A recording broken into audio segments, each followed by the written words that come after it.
Pink and purple, Pinky Nazi Pride. Hi. Today we will be talking about healthy versus unhealthy communication. When we were in elementary school, many of us were taught about I statements and how to communicate effectively without hurting others' feelings or getting defensive. And most of us just shrugged this off as stupid or demeaning because, of course, we know all this stuff and who even cares anyway? But I think we often forget it when we need it the most. The first type of communication is aggressive communication.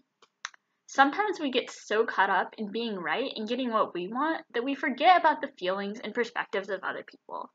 Instead of becoming angry at people who disagree with us or insulting them because of it, we should do our best to ask them where they are coming from.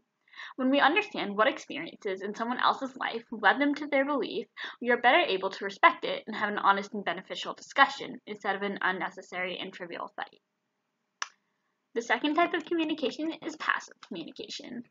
On the flip side of forgetting about other people's feelings, we sometimes forget about our own for the sake of peace and avoiding confrontation. However, we are holding ourselves back from getting what we need or want and denying ourselves and others the chance to learn and grow from disagreement. Sometimes when people are passive communicators, it is because they are afraid that they will be attacked if they reveal that they have a different way of thinking. So if you see someone who often has trouble speaking up, including them in conversation and listening to them can help a lot. The third type of communication is passive-aggressive communication. Passive aggressiveness often stems from a feeling of resentment. Passive-aggressive communicators will often push their feelings down and pretend that they are fine, but will do things to purposely annoy others or start a fight. This gets us nowhere good and often leads to us taking out our frustration on people that don't deserve it, who we are not mad at. Instead of expecting others to get inside our heads and figure out why we are mad or acting the way we are, we need to remember to talk about our issues calmly and maturely in order to maintain positive and healthy relationships.